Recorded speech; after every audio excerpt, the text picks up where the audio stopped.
এই সরকারের লালবাতি জ্বলে গেছে। এই সরকারকে আমি আগেও বলেছি 26,000 শিক্ষক শিক্ষাকর্মী, আগামী দিনে 32,000 প্রাথমিক, ওবিসির জট এবং সাথে সাথে ডিএর দেওয়ার যে প্রাথমিক রায়, এই চারটে অস্ত্রে চতুর্মুখী মমতা ব্যানার্জি পাঁকে পঙ্কিল, পাঁকে আবর্ত হয়ে গেছে। এখান থেকে বেরোনোর কোনো সুযোগ নেই।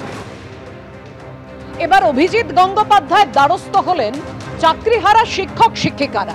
তাদের সঙ্গে বৈঠকের পর অভিজিৎ গঙ্গোপাধ্যায় কি মন্তব্য করেন? রাজ্য সরকার চাকরিহারাদের জন্য কিছু করবে না, মুখ্যমন্ত্রীর কথার কোনো বিশ্বাসযোগ্যতা নেই, রায় পুনর্বিবেচনার আর্জি ছাড়া আর কোনো উপায় নেই। রাজ্য সরকারের কাছে বিষয়টি আরো জটিল করে তুলেছে। রাজ্য এসএসসি চাইলে যোগ্য অযোগ্য তালিকা দিতেই পারত। চাকরিহারাদের সঙ্গে বৈঠকের পর এমন কথাই বললেন অভিজিৎ গঙ্গোপাধ্যায়। এমন কিছু গুরুত্বপূর্ণ নয়, ওরা ভবিষ্যতের দিশা খুঁজে পেতে চাইছেন, তো তাতে আমাকে জিজ্ঞেস করছেন যে কী করা দরকার। কিন্তু এখন যা অবস্থা হয়ে আছে তাতে তো সবই সুপ্রিম কোর্টের হাতে। সুপ্রিম কোর্টই ওনাদেরকে গিয়ে যা বলার বলতে হবে, বা সুপ্রিম কোর্ট সেটা শুনবে কি শুনবে না সেটাও সুপ্রিম কোর্ট ঠিক করবে, কিন্তু ওনাকে যেতে হবে সুপ্রিম কোর্টে। হয়তো বুঝতে পারছেন সেরকম বলেছেন। আমার সে ব্যাপারে আমি কোনো মন্তব্য করব না। আমি বরং আশাবাদী থাকবো এনারা যদি বুঝিয়ে বলতে পারেন সুপ্রিম কোর্টকে যে এটা তাদের কোনোই দোষ নেই এই ঘটনায়, অথচ তারাই হয়ে গেছেন শিকার, তাহলে সুপ্রিম কোর্ট ভাবতেও পারে, কারণ ভারতের নাগরিক তো।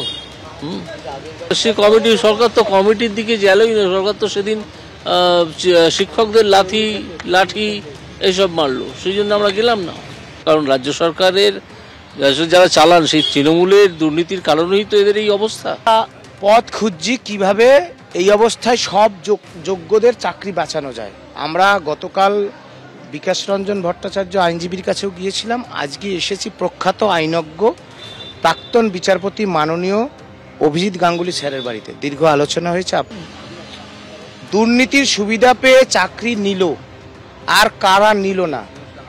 ওএমআর এর মিরর ইমেজের কপি, সেই কপি পাবলিক ডোমেনে প্রকাশ করার দাবিতে রাস্তার লড়াইয়ে আমরা প্রকৃত অর্থে অনশনকারীদের পক্ষে আমরা লড়ব, বুক চিতিয়ে চোয়াল শক্ত করে লড়ব, সুপ্রিম কোর্টেও আমরা লড়ব।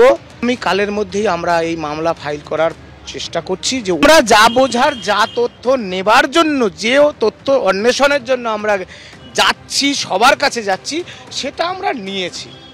সেটা সুপ্রিম কোর্টে আমাদের মামলায় প্রতিফলিত হবে।